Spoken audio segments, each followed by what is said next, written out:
Good morning, my dear students. Welcome back to my online class. To start today's topic, let's remind what we learned in previous days. In our first lecture, we studied about sentence, types of sentence. How many types of sentence? 4 types: assertive, interrogative, imperative, or active. In our second class, we studied about subject and predicate. Subject and predicate both are parts of sentence. Is that clear? And in last lecture, we studied about phrases and clauses. Now today's topic is noun. Noun. What is noun? तो noun जो है वो आपके part of speech.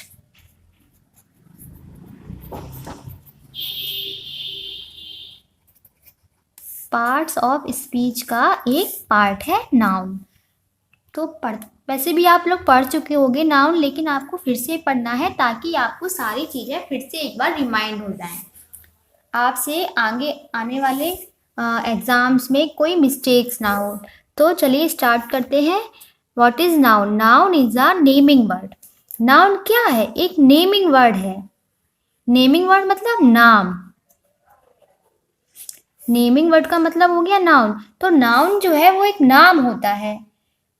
अब definition पढ़ते हैं. Noun is the name of place, person और things. जो नाउन होता है वो क्या होता है? नाम होता है. किस किस का नाम होता है? प्लेस का, पर्सन का और थिंग्स का. अभी हमने क्या बताया? Noun is a naming word. Noun एक नेमिंग वर्ड है.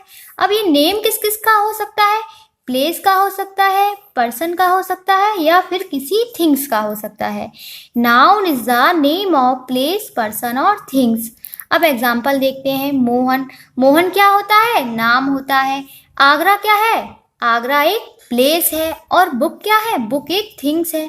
तो डेफिनेशन में यही तो है. Noun is the name of place, person और थिंग्स. ये आपका पर्सन हो गया, आगरा आपका प्लेस हो गया, बुक आपकी थिंग हो गई. सेकंड देखते हैं. राधा. राधा आपका क्या हो गया? नेम हो गया. दिल्ली आपका हो गया प्लेस, और पेन हो गया पर्सन. तो noun is the name of place, person और थिंग्स. Is that clear? बहुत ही इजी लैंग्वेज है. Noun is the name of place, person और थिंग्स. अब आते हैं टाइप्स ऑफ नाउन. नाउन के टाइप कितने हैं? नाउन के टाइप्स हैं आपके 4. There are 4 types of noun. First one is common noun, second one is proper noun, third one is collective noun and last one is abstract noun. तो common noun क्या है ये समझते हैं. Common noun refers to the name common to all persons और things of the same kind. कुछ समझ में आया? कॉमन का मतलब कॉमन हो. जैसे जनरल थिंग्स के लिए कॉमन नाउन यूज होता है. जैसे बॉय हुआ आपका. मैंने क्या बताया? Common noun refers to the name common to all person. Boy, girl, man, women. यही तो पर्सन्स में आएंगे. बॉय, गर्ल, मैन, वुमेन, ये आपके पर्सन्स में आएंगे. और things of the same kind. और हम कोई थिंग्स लें. बुक आपकी थिंग्स हो गई, सिटी आपका प्लेस हो गया, रिवर ये भी आपका कॉमन नाउन में आएगा. तो रिवर भी आपका किस में आएगा? नेम में आएगा. और वैसे तो सारे नेम में ही आएंगे क्योंकि नाउन का मतलब ही है नेम. तो कॉमन नाउन क्या होता है? कॉमन नाउन में हम कॉमन चीज़ों के लिए कॉमन नाउन का प्रयोग करते हैं. जैसे बॉय हुआ. मोहन भी बॉय है, सोहन भी बॉय है, श्याम भी बॉय है. तो अगर हम कहें all of your boys come here, तो बॉय आपका क्या हो जाएगा? वहाँ पे कॉमन नाउन हो जाएगा. अब यहीं से समझते हैं प्रॉपर नाउन. अगर मैं कहूँ Mohan please come here, Mohan please come here, तो मोहन क्या हो जाएगा? फिर वो मोहन प्रॉपर नाउन हो जाएगा. जब हम जनरल, ये जनरल के लिए होता है, और ये प्रॉपर जो होता है वो आपका पर्टिकुलर या फिर यूनिक. तो प्रॉपर एक पर्टिकुलर पर्सन, प्लेस और थिंग का नाम होता है. कॉमन, जनरल, प्लेस, पर्सन और थिंग के लिए यूज होता है। कॉमन नाउन, जैसे हम लोग कुछ भी लेते हैं, मार्केट जाते हैं, अगर हमें ड्रेस लेनी है कोई, तो हम कहते हैं कोई अच्छी यूनिक ड्रेस दिखाइए, ऐसी मत दिखाइए जो सबके पास हो। इट मीन्स ऐसी मत दिखाइए जो कॉमनली सबके पास हो, ऐसी दिखाइए जो सिर्फ प्रॉपरली मेरे पास मिले। समझ में आया? यानी कि वो किसी और के पास ना हो। जैसे रिवर, रिवर अगर हम कहें तो ये क्या है? कॉमन नाउन, कोई भी नदी का नाम हो सकता है। लेकिन अगर हम गंगा कहें, तो गंगा एक पर्टिकुलर नदी है, गंगा और कोई नदी दूसरी नहीं है, तो गंगा आपका प्रॉपर नाउन हो गया। पर्टिकुलर सिर्फ एक चीज की बात की जाए तो वो होता है आपका प्रॉपर नाउन। अगर सभी की चीज की बात की जाए, मतलब जनरल थिंग्स की बात की जाए, तो वो होता है आपका कॉमन नाउन। जैसे रिवर, माउंटेन, सिटीज, कंट्री, तो ये आपके सब क्या है? कॉमन नाउन है। कंट्री में हम कोई भी नाम दे सकते हैं। अगर हमने कोई नाम दे दिया, अगर हमने इंडिया कह दिया, तो इंडिया आपका क्या हो जाएगा? प्रॉपर नाउन हो जाएगा। अब समझते हैं कलेक्टिव नाउन क्या होता है। कलेक्टिव का मतलब होना एकत्र, इकट्ठा, समूह, यही होता है ना कलेक्टिव का मतलब। अब हमें पढ़नी है कलेक्टिव नाउन, यानी कि प्लेस, पर्सन और थिंग्स का समूह। Collective noun refers to the name of a group or collection of many persons or things taken together। ये इंग्लिश में बताया, इसकी हिंदी होगी कलेक्टिव नाउन किसको रेफर करता है? एक ग्रुप को रेफर करता है। किसके ग्रुप को? पर्सन के ग्रुप को, प्लेस के ग्रुप को, या थिंग्स के ग्रुप को, तो वो होता है आपका कलेक्टिव नाउन। और कलेक्टिव नाउन के एग्जाम्पल हो गए आर्मी, क्राउड, टीम। टीम में कौन होते हैं? पर्सन होते हैं। लेकिन जब वो एक साथ होते हैं सारे पर्सन, तो हम उनको ना प्रॉपर नाउन बोलेंगे ना कॉमन नाउन बोलेंगे, उनको क्या बोलेंगे? कलेक्टिव नाउन बोलेंगे। टीम को क्या बोलेंगे? Collective noun. ऐसे ही आपकी आर्मी, आर्मी जब आर्मी के बहुत सारे लोग होते हैं, तो हम उनमें ये नहीं कह पाएंगे ये प्रॉपर नाउन में आएगा मोहन, या बॉय है तो हम इसे कॉमन नाउन में रखें, तो हम उसे क्या कहेंगे? उसे आर्मी कहेंगे। और आर्मी जब बहुत सारे लोग हो गए, मतलब ग्रुप हो गया, तो क्या हो गया? आपका कलेक्टिव नाउन हो गया। अब आता है आपका अब्स्ट्रैक्ट नाउन। अब्स्ट्रैक्ट नाउन होता है फीलिंग्स, इमोशन, क्वालिटी, जिनको हम टच नहीं कर सकते, केवल फील कर सकते हैं, वो होती है आपकी अब्स्ट्रैक्ट नाउन। जैसे kindness, honesty, anger. Honesty means ईमानदारी। ईमानदारी को हम टच कर सकते हैं? नहीं कर सकते। ये क्या होती है? ये आपकी क्वालिटी होती है। क्वालिटी होती है ना, ये भी और ये भी। इट मीन्स अब्स्ट्रैक्ट नाउन में हम जो वर्ड्स पढ़ेंगे उनको केवल फील कर सकते हैं, उनको टच नहीं कर सकते हैं, तो वो आपके होते हैं अब्स्ट्रैक्ट नाउन। ये कोई प्लेस नहीं है, ये कोई पर्सन नहीं है, ये कोई थिंग्स नहीं है, ये केवल और केवल फीलिंग है, इमोशन है और क्वालिटी है। इसके अलावा ये कुछ नहीं है। प्लेस, पर्सन और थिंग्स जिसमें नहीं होंगे वो आपकी अब्स्ट्रैक्ट नाउन होगी। जिसमें बहुत सारे लोगों का ग्रुप होगा वो आपकी कलेक्टिव नाउन होगी। जहाँ पर केवल एक पर्टिकुलर पर्सन, प्लेस और थिंग की बात की जाएगी वो आपका प्रॉपर नाउन होगा। और जहाँ पे जनरल थिंग्स, प्लेस और पर्सन की बात की जाएगी वहाँ आपका कॉमन नाउन होगा। इसको समझते हैं इस एग्जाम्पल से, तो बहुत ही अच्छे से क्लियर हो जाएगा डिफरेंसेस। तो मैंने लिखा है Raghav an honest man leads the army with honesty.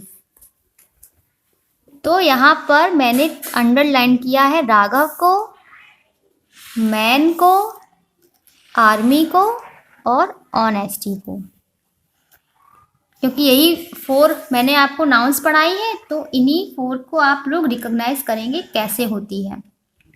Raghav an honest man. Raghav एक पर्टिकुलर एक बॉय की बात हो रही है, एक मैन की बात हो रही है, सॉरी मैन की बात हो रही है। तो राघव पर्टिकुलर एक ही व्यक्ति है, तो ये क्या हो गया आपका? ये हो गया आपका प्रॉपर नाउन। कौन सा नाउन हो गया? Proper noun. फिर आती है ये वर्ड अंडरलाइन है मैन। अब हम यहाँ मैन, पर्सन ही होता है मैन, तो मैन किसके लिए यूज होता है? केवल एक के लिए यूज होता है या सभी के लिए यूज कर सकते हैं? ऑब्वियसली जितने भी मैन हैं हम सबके लिए मैन यूज़ कर सकते हैं। तो जब सबके लिए यूज़ करेंगे तो ये कौन सा नाउन हो जाएगा आपका, ये हो जाएगा कॉमन नाउन। जनरली यूज़ करेंगे तो क्या हो जाएगा, कॉमन नाउन। अगर इसी मैन को हमने एक नाम दे दिया राघव, तो ये क्या हो गया, प्रॉपर नाउन हो गया। फिर हमने अंडरलाइन किया है इस वर्ड पे, आर्मी पे। आर्मी, आर्मी यानी कि बहुत सारे लोगों का समूह, उसमें बहुत सारे मैन होंगे। समूह हो गया, ग्रुप ऑफ पर्सन हो गया, तो ये क्या हो गया, ये हो गया आपका कलेक्टिव नाउन। अब आपका है ऑनेस्टी। जैसे मैंने यहाँ बताया ऑनेस्टी, ऑनेस्टी एक क्वालिटी है। अब इसका मीनिंग पढ़ लेते हैं। राघव एक ईमानदार व्यक्ति जो पूरी ईमानदारी से अपनी आर्मी को लीड करता है, पूरी ईमानदारी से आर्मी को लीड करता है, तो ये उसकी क्वालिटी है। और जहाँ क्वालिटी, फीलिंग या इमोशन की बात होने लगती है तो वहाँ पे आपकी एब्स्ट्रैक्ट नाउन ही होती है। तो आपको आई थिंक सारे डिफरेंसेस समझ में आ गए हैं, common noun, proper noun, collective noun और एब्स्ट्रैक्ट नाउन में। तो कॉमन नाउन हमेशा जनरल थिंग्स, प्लेस और पर्सन के लिए यूज होता है। प्रॉपर नाउन पर्टिकुलर या यूनिक पर्सन, प्लेस और थिंग के लिए यूज होता है। कलेक्टिव नाउन आपका ग्रुप ऑफ पर्सन, प्लेस और थिंग्स के लिए प्रयोग होता है। एब्स्ट्रैक्ट नाउन आपका क्वालिटी, इमोशन या फिर फीलिंग के रूप में यूज होता है। अब ये तो हमने टाइप्स ऑफ नाउन पढ़ लिए। कुछ नाउन और होते हैं जिनको हमें अलग से पढ़ना है। जैसे पहला है आपका काउंटेबल नाउन, दूसरा है आपका अनकाउंटेबल नाउन। समझ में ही आ रहा है, काउंटेबल जिनको हम गिन लें, अनकाउंटेबल जिनको हम काउंट ना कर पाए। मैंने लिखा भी है दैट कैन बी काउंटेड, जिनको गिना जा सकता है उसको कहते हैं countable noun. That can not be counted, जिनको नहीं गिना जा सकता है उन्हें कहते हैं अनकाउंटेबल।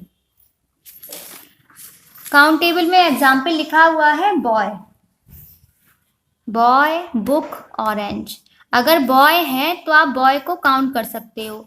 1000 होंगे, 2000 होंगे, 5 lakhs होंगे, 5 करोड़ होंगे, लेकिन आप सबको काउंट कर लोगे। ऐसे ही आप बुक और ऑरेंज को भी काउंट कर लोगे। ऐसे ही आपको बहुत सारे एग्जाम्पल और मिलेंगे। फिर आता है अनकाउंटेबल नाउन, जिसको हम काउंट ना कर सकें। मिल्क को कोई काउंट कर सकता है, शुगर को कोई काउंट कर सकता है, राइस को कोई काउंट कर सकता है, बताइए, कोई काउंट नहीं कर सकता है। तो जिन चीज़ों को हम काउंट ही नहीं कर सकते हैं तो वो काउंटेबल नाउन में आएंगे नहीं। अब जब काउंटेबल नाउन में नहीं आएंगे, इसके लिए हमने एक और नाउन बना दी जिसका नाम हमने रख दिया अनकाउंटेबल नाउन। तो अनकाउंटेबल नाउन में कौन कौन आ जाएगा, जिन्हें हम नहीं गिन सकते हैं। Milk, sugar, rice, water, silver, gold, ये सब आपके अनकाउंटेबल नाउन में आते हैं, जिनको हम नहीं गिन सकते हैं। और जिनको हम गिन सकते हैं वो आपके काउंटेबल नाउन में आते हैं। तो नाउन क्या होता है, नाउन एक नेमिंग वर्ड है। इसकी डेफिनेशन होती है noun is the name of place, person और थिंग्स। एग्जाम्पल हो गए मोहन, आगरा, बुक एटसेट्रा। फिर टाइप्स ऑफ नाउन है, नाउन आपकी 4 टाइप्स की होती है, common noun, proper noun, collective noun और एब्स्ट्रैक्ट नाउन। कॉमन नाउन में जनरल थिंग्स के बारे में बात होती है, जनरल प्लेस के बारे में बात होती है और जनरल पर्सन्स के बारे में बात होती है। प्रॉपर नाउन में पर्टिकुलर पर्सन, प्लेस और थिंग्स के बारे में बात करते हैं। और कलेक्टिव नाउन में ग्रुप ऑफ पर्सन, प्लेस और थिंग्स के बारे में बात की जाती है।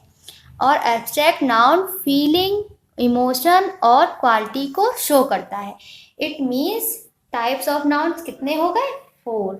फिर 2 नाउन्स और होती हैं जिनको काउंटेबल और अनकाउंटेबल नाउन कहते हैं।